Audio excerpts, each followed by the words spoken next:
சுப்ஹானஹு தஆலா ஒருவனுக்கே உரித்தானது.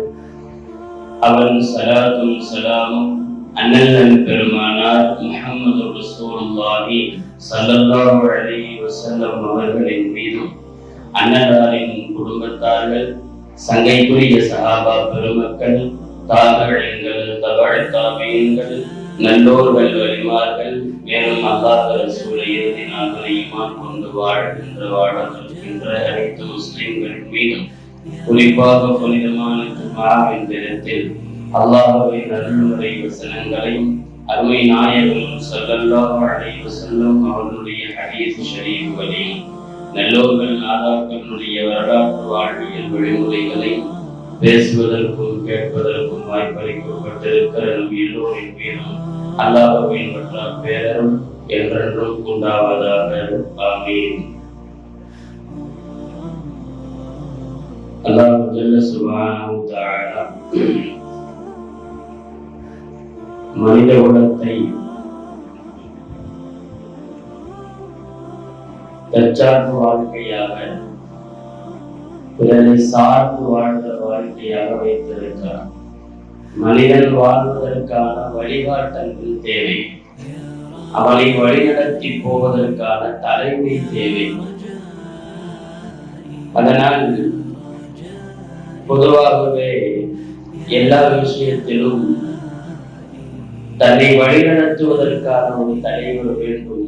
குடும்பமாகினும் சமூகமாகினும் சரியான முறையில் வழிநடத்தி போவதற்கான தலைமை என்பதையும் அல்லாஹ் உலகத்திலே மனித வாழ்வுக்கு மத்தியிலே உருவாக்கி படைத்துள்ளான். அதன் அடிப்படையிலே ஒரு சிறந்த தலைவர் தான் உருவாக்கிய சமூகத்தை தனக்கு பிறகு தனது கொள்கை கோட்பாடோடு சிறப்பாக வழிநடத்த வேண்டும் என்று பலரும் யோசிப்பதில்லை, அல்லது யோசிப்பதற்கான அவகாசங்கள் கிடைப்பதற்கு முன்பே அவர்கள் முடிந்து போகிறார்கள். அப்படி தலைவர்கள் இல்லாமல் தவிர்க்க விடப்பட்ட எத்தனையோ கொள்கைகளும் கோட்பாடுகளும் அமைப்புகளும் நிறைய உலகத்தில் உண்டு. தனது தலைவருக்கு பிறகு அவர் கொள்கையை சரிவர கடைபிடிக்க முடியாமல் அல்லது தொடர்ந்து வழிநடத்த முடியாமல் திணறியோர் பலர் உண்டு. ஒரு தலைவருக்கு பிறகு அவர் கொள்கை அப்படியே மண்ணோடு மண்ணாய் போனதும் உண்டு. அப்படியெல்லாம் இருக்க உலகத்திற்கே அருளாய் வந்து அல்லாஹ்வின் வேதத்தை ஓதி கொடுத்து அதன்படி வழிநடத்தி உலகத்தையே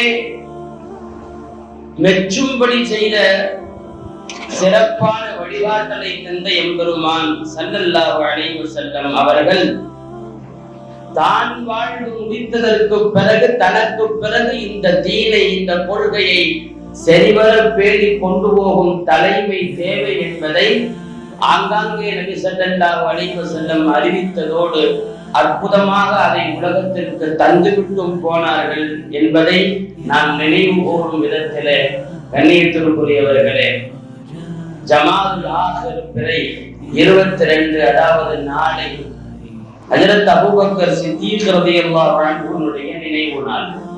அபூபக்கர் சித்தீக் ரலியல்லாஹு அன்ஹு அவர்கள் வஃபாத்தான தினம் நாளை. ஜமாதுல் ஆஹிர் பிறை 22. அபூபக்கர் சித்தீக் ரலியல்லாஹு தஆலா அன்ஹு அவர்கள் வரலாற்றிலே வந்தார்கள் போனார்கள் என்று சாதாரணமாக கடக்கும்படியானவர்கள் அல்ல. ஒரு மிகப்பெரிய தூய வாழ்விற்கு சொந்தக்காரர்கள் அபூபக்கர் சித்தீக் ரலியல்லாஹு அன்ஹு. உலகத்தில் அல்லாஹ் படைத்ததில் நபிமார்கள் தான் உயர்ந்தோர்கள், நபிமார்கள் தான் உயர்ந்தோர்கள். ஆனால் நபிகள் நாயகம் ஸல்லல்லாஹு அலைஹி வஸல்லமருக்கு முன்பு ஏராளமான நபிமார்கள் வாழ்ந்ததுண்டு, அவரது உம்மத்தும் இருந்ததுண்டு. அவர்களை அடிவில்லாமல் பின்பற்றிய சகோதரர்கள், தோழர்கள், சஹாபாக்களும் உண்டு. ஆனால் நபிகள் நாயகம் ஸல்லல்லாஹு அலைஹி வஸல்லமினுடைய உம்மத்து தான் நாளை சொர்க்கம் முதலில் போகும் என்பது மட்டுமல்ல, அவர்கள் உம்மத்தில் தான் நபிமார்களுக்கு அடுத்த சிறப்பந்தஸ்தை அல்லாஹ் தந்திருக்கிறார். நாம் பிரபல்யமாக சொல்லும் ஒரு சொற்றொடர் தான், خيرுல் பஸரி பஅதல் அன்பியாய், خيرுல் பஸரி பஅதல் அன்பியா. உலகத்திலேயே இந்த பட்டம் அபூபக்கர் சித்தீக் ரலியல்லாஹு அன்ஹுவுக்கு மட்டும் உண்டு. உலகத்தில் நபிமார்களுக்கு பின்னால், நபிமார்களுக்கு அடுத்து மிகச் சிறந்தவர் என்பது அபூபக்கர் சித்தீக் ரலியல்லாஹு அன்ஹு மட்டும்தான். நபிமார்களுக்கு அடுத்த அந்தஸ்தை அல்லாஹ் உலகத்திலே முதலில் வழங்குவது அபூபக்கர் சித்தீக் ரலியல்லாஹு அன்ஹுவுக்கு தான்.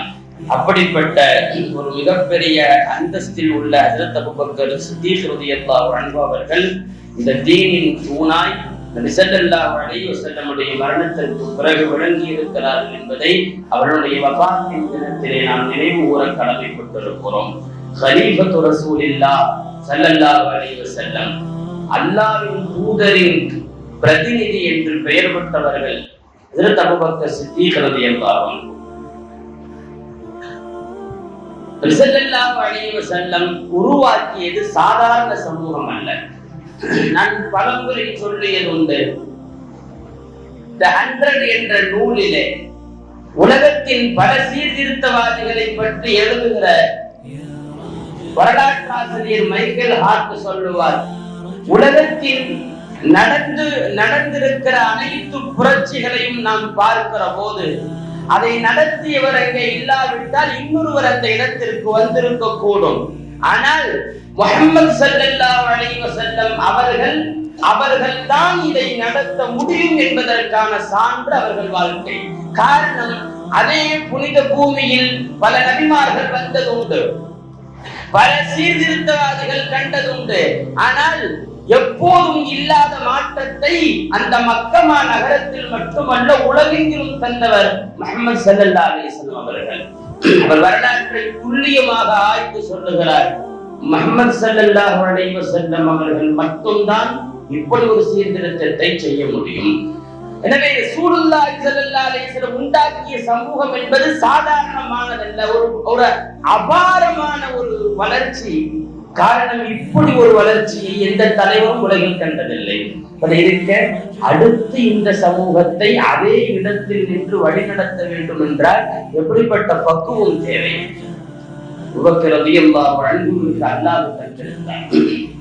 நாயகம் ஸல்லல்லாஹு அலைஹி வஸல்லம் எல்லா தருணங்களிலும் அபூபக்கர் ரலியல்லாஹு அன்ஹு கூடவே இருந்திருக்கிறார்.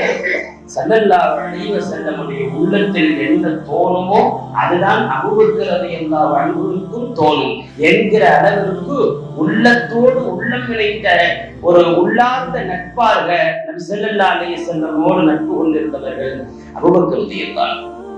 சமுதாயம் என்னாகுமோ என்று அல்லோலப்பட்டவர்களுக்கு அபூபக்கர் ரலியல்லாஹு அன்ஹு தான் தூணாக இருந்தார்கள். ஸல்லல்லாஹு அலைஹி வஸல்லமுடைய மரணத்துக்கு பின்னாடி பெரிய சர்ச்சைக்கு பின்னால் தான் அபூபக்கர் ரலியல்லாஹு அன்ஹு கலீஃபாவாகிறார்கள். இப்னு மஸ்ஊத் ரலியல்லாஹு அன்ஹு சொல்லுவார்கள், மழைக்கால காரிருளில் மாட்டிக்கொண்ட மேய்ப்பர் இல்லாத ஆட்டு மந்தை போல் இருந்த சமூகத்திற்கு வெளிச்சமாய் வந்து உதவியர் அபூபக்கர் ரலியல்லாஹு அன்ஹு என்று சொல்லுவார். மழைக்காலம், கும்பிருட்டு, கூட்டிச் செல்ல யாரும் இல்லாமல் மாட்டிக்கொண்ட ஆட்டு மந்தைகளை போல இந்த இஸ்லாமிய சமூகம் நபிகள் நாயகம் ஸல்லல்லாஹு அலைஹி வஸல்லம் இழந்த போது தவித்தது. அதை சரிவர வழிநடத்தி கொண்டு போய் இருளில் இருந்து வெளிச்சத்திற்கு கொண்டு வந்த தலைவர் அபூபக்கர் ரலியல்லாஹு அன்ஹு என்கிறார்கள். உண்மைதான். அங்கு மாத்திரம் அபூபக்கர் ரலியல்லாஹு அன்ஹு என்ற ஒருவர் வரவில்லை என்றால் இந்த சமூகத்தினுடைய நிலை மிக மோசமாக இருந்திருக்கும்.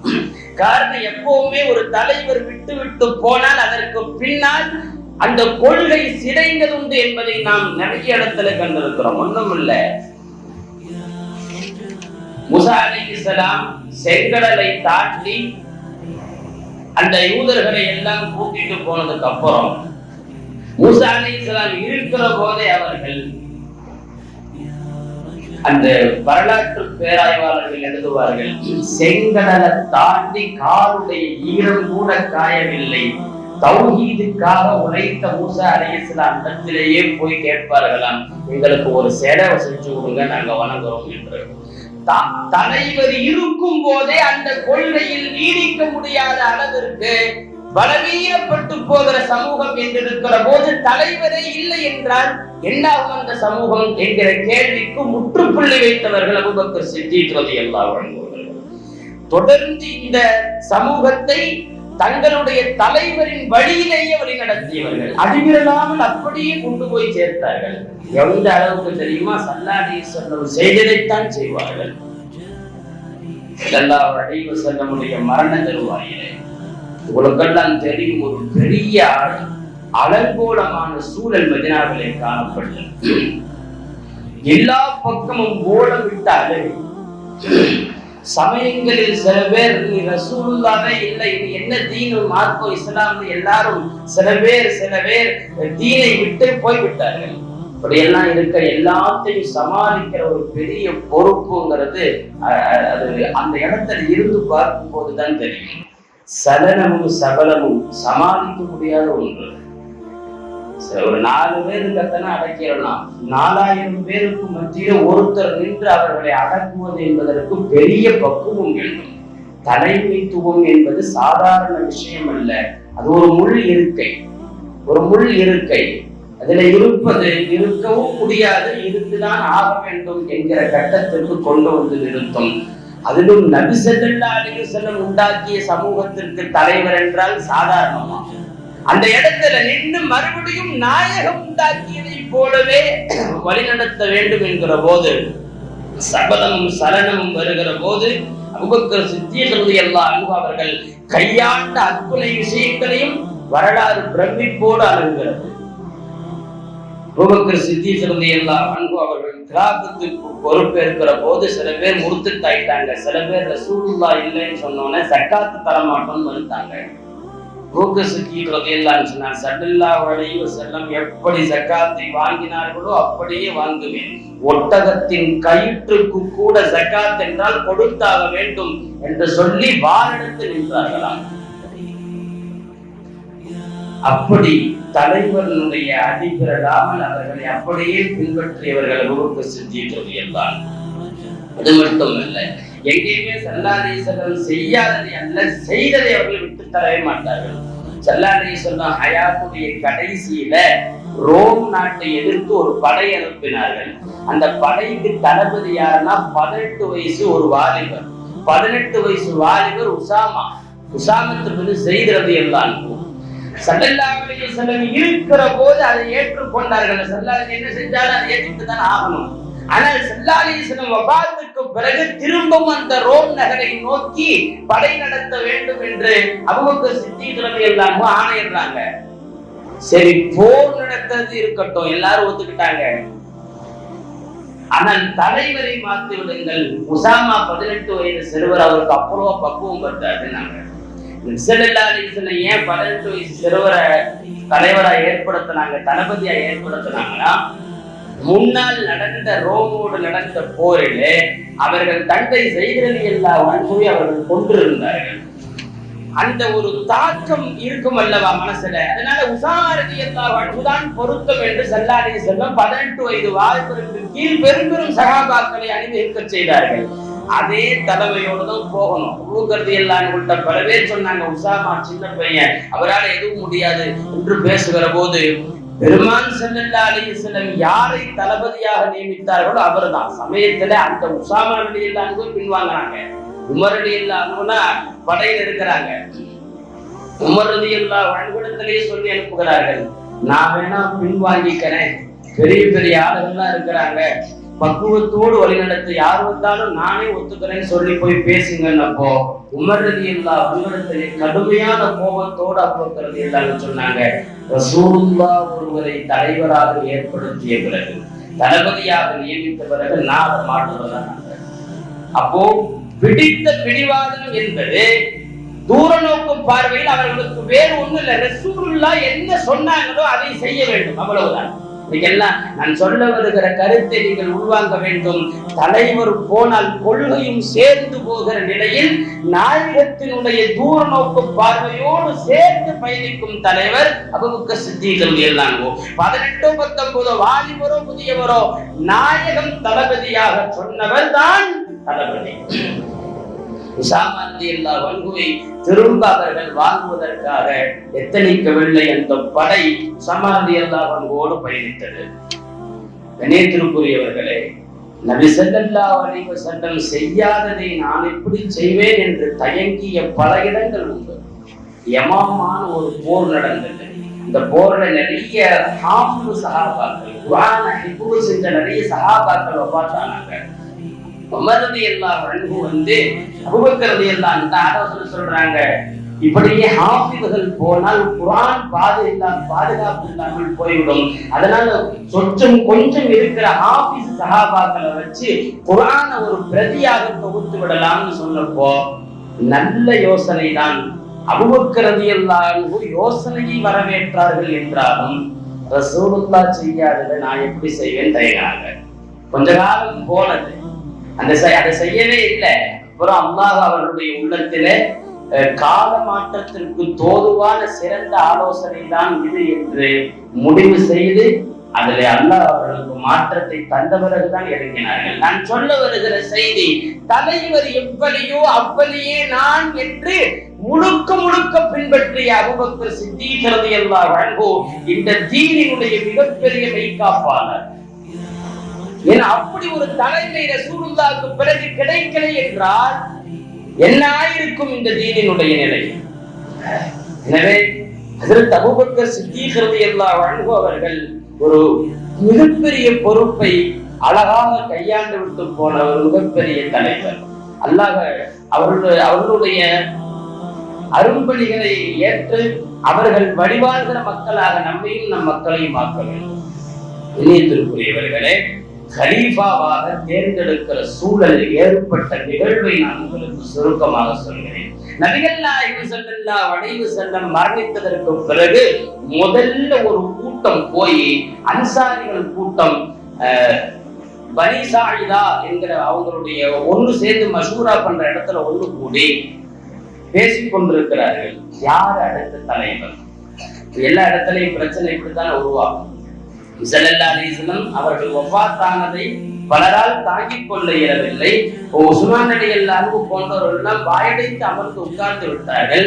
சஹாபாக்கள் யார் எங்கிருந்தாங்களே தெரியல. அந்த அளவுக்கு ஒரு மாதிரி நிலை கொள்ளாமல் போகிற போது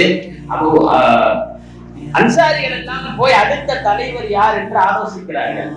அபூபக்கர் ரலியல்லாஹு அன்ஹு, உமர் ரலியல்லாஹு அன்ஹு உட்பட எல்லாருமே ஸல்லல்லாஹு அலைஹி வஸல்லம் அடக்கம் செய்கிற பணியில இருக்கிற போது ஒரு ஓடி வந்து சொல்லுகிறார், உமர் ரலியல்லாஹு அன்ஹு, முதல்ல இங்க வாங்க, அங்க என்ன நடக்குதுன்னு தெரியுமா? நான் அடக்கம் பண்ற விஷயத்துல இருக்கிறேன், அப்புறம் பார்க்கலாங்க. அதை விட முக்கியமான விஷயம், உமர் ரலியல்லாஹு அன்ஹு அபூபக்கர் ரலியல்லாஹு அன்ஹு கூப்பிட்டு போனா அந்த மதீனாவாசியர் எல்லாம் சேர்ந்து அவங்களுக்கு ஒரு தலைவர் இருந்தாங்க, சஅத் இப்னு உபாதா. அவருக்கு உடம்பு சரியில்லை, படுக்கத்தான் வச்சிருந்தாங்க. எல்லாரும் சேர்ந்து அடுத்த தலைவர் யாருன்னு முடிவு பண்ணிட்டு இருக்கிறாங்க. அப்போ அன்சாரி சஹாபாக்கள் சில பேர் இப்படி கருத்து சொன்னார்கள், நாம இப்படியே விட்டுறக்கூடாது, நம்ம பூமி இது, நாம தான் ஆளணும், அடுத்த நிமிஷம் ரசூலுல்லாஹ்க்கு அப்புறம் நம்ம தான் தலைவர் பொறுப்புல இருக்கணும்லாம் பேசுகிற போது ஒரு மாதிரியான அறியாத கருத்துக்கள் எல்லாம் வெளிவந்தது. அப்போ அபூபக்கர் சித்தீக் ரலியல்லாஹு அன்ஹு வந்து சில விஷயங்களை ரசூலுல்லாஹ் சொன்னார்கள் என்று தீர்த்து வைத்தார்கள். அல்-அய்மத்து மின் குரைஷ், தலைவர்களாக அரபுகள் ஏற்றுக்கொள்வது குறைஷிகளாக இருந்தால் மட்டும்தான் முடியும். ஏன்னா இந்த தீன் வெறும் மதீனாவோடு முடியறதல்ல, அரபகத்திலே பரவி இருக்கிற இந்த மார்க்கத்தை தலைவர் பொறுப்பில் குறைஷிகள் தான் எடுத்து போக வேண்டும். இது நான் அல்ல, ரசூல் ஸல்லல்லாஹு அலைஹி வஸல்லம் சொன்னதுன்னு சொன்னாங்க. அது மட்டுமல்ல, நிறைய கருத்து வேறுபாடுகள் உள்ள இருந்ததுலயே சில பேரு இவங்களுக்கு ஆதரவா இருந்தாங்க. யாரு? மக்காவிலிருந்து முஹாஜிர்களாக ஹிஜ்ரத் பண்ணி வந்தாங்க இல்லையா, அவர்களுக்கு ஆதரவு. நான் ஒரு வார்த்தையை தெளிவா சொல்ற, பிரச்சனை என்ன தெரியுமா? ஊருக்கு தலைவர் யார்? அகதியா ஊர்வாசியா? சொல்ல போனா மதீனாவுடைய பூர்வகுடி மக்கள் அன்சாரிகள், மதீனாவிற்கு குடியேறி வந்தவர்கள் முஹாஜிர்கள். இப்ப அவங்களுடைய எண்ணம் என்ன தெரியுமா? தெளிவா சொல்ல போனா, எங்கிருந்தோ வந்த ஒருத்தர் நமக்கு தலைவரா என்ற எண்ணம் அன்சாரிகளிடத்தில் ஓடுகிறது. இங்க எங்கிருந்து வந்தார்கள் என்பதல்ல, இந்த தீனுக்கு யார் என்பதை தான் யோசிக்க வேண்டும். அந்த முஹாஜிர்கள் மக்கா சஹாபாக்கள் தான் தலைவராக வேண்டும் என்பதற்கான வலுவான ஆதாரத்தை உமர் ரலியல்லாஹு அன்ஹு, அபூபக்கர் ரலியல்லாஹு அன்ஹு பேசிய போது என்ன சொன்னாங்க? நபி ஸல்லல்லாஹு அலைஹி வஸல்லம் இந்த தீனை எடுத்து சொல்லுகிற போது 13 ஆண்டு கால அயராத உழைப்பில் அவர்கள் பட்ட படும் பாட்டில் முழுவதுமாக உடன் இருந்தவர்கள் மக்காவை சார்ந்த முஹாஜிர் சஹாபாக்கள் தான். அவர்களுக்குத்தான் தெரியும் இந்த தீனினுடைய ஆரம்பத்திலிருந்து என்ன நடந்திருக்கிறது. கடைசியாக ஒரு வழியாக அபூபக்கர் ரலியல்லாஹு அன்ஹு அவங்க விஷயத்தை தீர்த்து வைக்கதான் வந்தாங்களே தவிர தான் தலைவராகவும் வரல. கடைசியாக பேசுகிற போது கூட வந்த உமர் ரலியல்லாஹு அன்ஹு அவர்களும் மதீனாவை சார்ந்த அபூ உபைதா ரலியல்லாஹு அன்ஹு 2 பேரும் சேர்ந்து நாங்க உங்களையே தலைவராக்குறோம்னு சொல்லும் போதுதான் அபூபக்கர் சித்தீக் ரலியல்லாஹு அன்ஹு கலீஃபா ஆகிறார்கள். கடைசியில கப்பாப் பின் முன்திர் சஹாபி போறப்போ ஒரு வார்த்தை சொன்னார், அப்ப எங்க குழந்தைகள்லாம் உங்க வீட்டு வாசல்ல வந்து நிக்கணுமா அப்படிங்கிற மாதிரி, அதாவது நீங்க தலைவராகிட்டா பூர்வகுடி மக்கள் அறிய மதினாவுக்கு உரிய நாங்கள்லாம் உங்கள்கிட்ட வந்து கையேந்தணுமாங்கிற மாதிரி கேட்டப்போ அபூபக்கர் ரலியல்லாஹு அன்ஹு சொன்னாங்க, நான் இந்த பதவியை ஆசைப்பட்டு ஏற்கவில்லை, அண்ணன் நபிக்காக ஏற்கிறேன், நாம் கடைசி வரைக்கும் நட்பாகவே தொடருவோம் என்று சொன்னார்கள். கடைசி வரைக்கும் தான் ஹலீஃபா அப்படிங்கிற மாதிரி எந்த தோரணையிலும் அபூபக்கர் சித்திக் நாயகம் நடக்கவே இல்லை. அவங்களுக்கு அது தெரியாது. அபூபக்கர் என்றாலே அடக்கம் என்றுதான் பொருள். அடக்கமாக எளிமையாக பணிவாகவே இருந்து பழக்கப்பட்ட அபூபக்கர் சித்தீக் ரலியல்லாஹு அன்ஹு இவ்வளவு பெரிய மார்க்கத்தின் தலைவரான பிறகும் கூட அதை தொடர்ந்து செய்தார்கள். நீங்கள் வரலாறுகளை பாருங்கள், அபூபக்கர் ரலியல்லாஹு அன்ஹு எப்படி நடந்துக்கிட்டாங்க தெரியுமா? 33,000 பேர் வந்து பையச் செஞ்சாங்க. நீங்க தான் தலைவர்னு ஏற்றுக்கிறோம். 33,000 பேர். சில அலி ரலியல்லாஹு அன்ஹு போன்றவர்கள் ரசூலுல்லாஹ் அடக்கம் பண்ற பணியில இருந்தாங்க. எல்லாருமே பின்னாடி பையச் செஞ்சாங்க அபூபக்கர் நாயகத்தை. 2 சின்ன பிள்ளைங்க வரல. அவங்க யாருன்னா அபூபக்கர் ரலியல்லாஹு அன்ஹு பக்கத்து வீட்டுல இருந்தவங்க. அந்த பெண்கள் பேசிக்கொண்டதை கேட்ட அபூபக்கர் ரலியல்லாஹு அன்ஹு வீட்டுக்குள்ள போகிறார்கள். அது வரைக்கும் சின்ன பிள்ளைங்கிறதுனால அவங்க வச்சிருந்த ஆட்டுல பால் கறந்து அந்த குழந்தைகளுக்கு கொடுத்தது மட்டுமல்லாமல் அவங்க வீட்டுல என்னெல்லாம் வேணுமோ போய் வாங்கி கொடுப்பாங்க. அபூபக்கர் ரலியல்லாஹு அன்ஹு சூழ்நிலை இருக்கிற போது அந்த 2 பிள்ளைகளுக்கும் தேவையான எல்லா உதவியும் செஞ்சுட்டு இருந்தாங்க.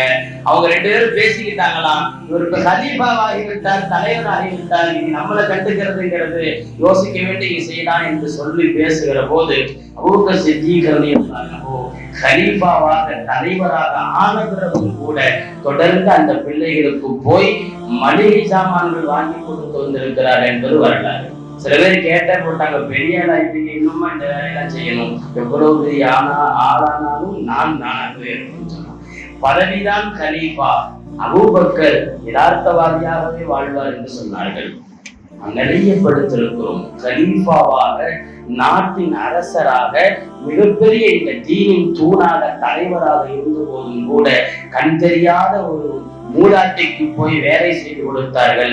பாவப்பட்ட 2 குழந்தைகளுக்கு பால் கலந்து கொடுத்தார்கள் என்றெல்லாம் படிக்கிறோம். கலீஃபா என்ற எந்த விதமான ஒரு தாக்கமும் அவர்களிடத்திலே வந்ததே இல்லை. தான் தலைவர் என்ற எந்த தலைக்கணமும் அவர்களுக்கு இருந்ததில்லை. அடக்கமே உருவாக பெற்ற எளிமையின் மறுரூபமாக அபூபக்கர் சித்தீக் ரலியல்லாஹு அன்ஹு அவர்கள் காட்சி தந்த விஷயங்கள் எல்லாம் வரலாறுகளை நீங்கள் தொடர்ந்து பார்க்கலாம். அபூபக்கர் ரலியல்லாஹு அன்ஹு அவர்கள் ஆகப்பெரிய பக்குவம் பெற்ற தலைவராக வந்தார். காரணம் என்ன தெரியுமா? எங்கிருந்து வந்த பக்குவம் தெரியுமா? தளராத உள்ளம். அது தலைவர்கிட்ட தான் படிக்க முடியும். ஒரு தலைவர் இவ்வளவு பெரிய சமூகத்தை கட்டமைத்து விட்டார்.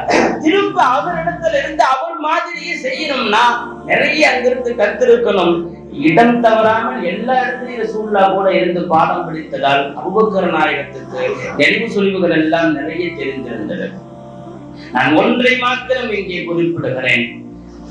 சௌர் குகையிலே மக்காவிலிருந்து மதீனாவுக்கு உயிரை காப்பாற்றிக் கொள்ள ஹிஜ்ரத்து போன போது சௌரு குகையில் இருவரும் அமர்ந்திருக்க பின்னால் வெட்டுவதற்கு தேடி வந்தவர்கள் கிட்டத்தட்ட அவர்கள் குனிந்து பார்த்தால் இவர்கள் இருவரும் தெரிந்து விடுவார்கள் என்று நெருங்கிய போது அபூபக்கர் ரலியல்லாஹு அன்ஹு பயப்படுகிறார்கள். அன்ஹு ஸல்லல்லாஹு அலைஹி வஸல்லம் சொன்ன செய்தி குர்ஆனில் அல்லாஹ் பதிவு செய்கிறான், இது யகூலு ஸாஹிபிஹி லா தஹ்சன் இன்னல்லாஹ மஅனா. அவர் தன் தோழருக்கு கவலை விடாதீர்கள், அல்லாஹ் நம்மோடு இருக்கிறான் என்று சொன்னார் என்று அபூபக்கர் நாயகத்தோடு உரையில் இருந்ததை பற்றி அல்லாஹ் உலக பொதுமறை குர்ஆனிலே பதிவு செய்கிறான். அங்கே பெற்ற பக்குவம் எவ்வளவு பெரிய இக்கட்டான சூழலிலும் அல்லாஹ் நம்மோடு இருக்கிறான் என்கிற பக்குவம் தான் அண்ணன் நபியின் வஃபாத்திற்கு பிறகு கூட பெரும் பெரும் சலனங்களை கலகங்களை எல்லாம் அவர்கள் கையாள முடிந்தது. அவ்வளவு பெரிய இந்த தீனின் தூணாக அபூபக்கர் சித்தீக் ரலியல்லாஹு அன்ஹு இருந்திருக்கிறார்கள் என்பதை நாம் பார்க்கிறோம். எனவே அப்படிப்பட்ட ஒரு புகழாரத்திற்கு சொந்தக்காரர்கள் அபூபக்கர் நாயகத்தை பற்றி மாத்திரம் அல்லாஹ் நிறைய இடத்துல குர்ஆன்ல பேசுறாங்க, அவங்களுக்கு மாத்திரம். ஆனா சில நேரங்களில் சஹாபாக்களுக்கு வருவது பொது சட்டமாகிவிடும். ஆனால் வந்தது என்பது அபூபக்கர் நாயகத்துக்கு தான். அபூபக்கர் ரலியல்லாஹு அன்ஹு பற்றி அல்லாஹ் செய்தி இறக்கலாம். வலா எந்தடி உருள் பொதலும் இருக்கும் அல்லாட்டிருந்து வர்ற செய்தி நீங்க நல்லா கவனிக்கணும். அபூபக்கர் நாயகத்துடைய மகள் ஆயிஷா அம்மாவை தப்பான பெயர் சொல்லி சிலர் பரப்பி விட்ட போது அவங்களை எல்லாம் திட்டிட்டு சில பேருக்கு அபூபக்கர் நாயகம் தொடர்ந்து உதவி செஞ்சுட்டு இருந்தாங்க. அதை நிப்பாட்டிட்டாங்க. என் மகளை தப்பா பேசிட்டாருன்னு அல்லாஹ் மேல இருந்து சொன்னா, வலா எந்தடி உருள் பொதலும் இருக்கும், சத்தியமா நான் தரமாட்டேன்னு அபூபக்கர் நாயகம் சொன்னாங்க.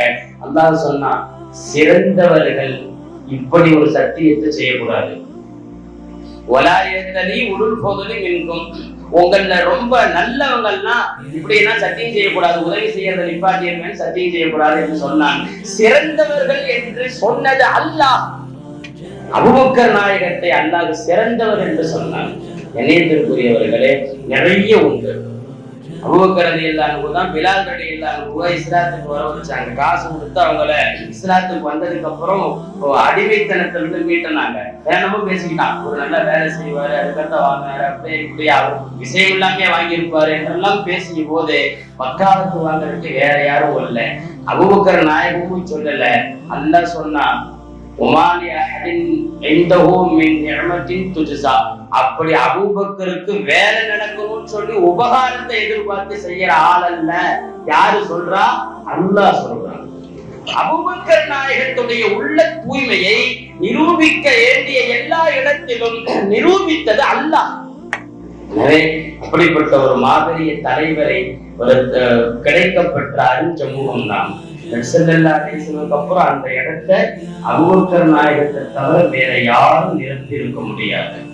நிறைய பேர், நிறைய அறிவியலாளர்கள், அறிவுஜீவிகள், தலைவர்கள், இப்படி நிறைய பேர் போனதுக்கு அப்புறம் அந்த இடத்தை யாராலும் அழைக்க முடியல. அவங்க செஞ்ச அரிய பணிகளை யாராலும் செய்ய முடியல.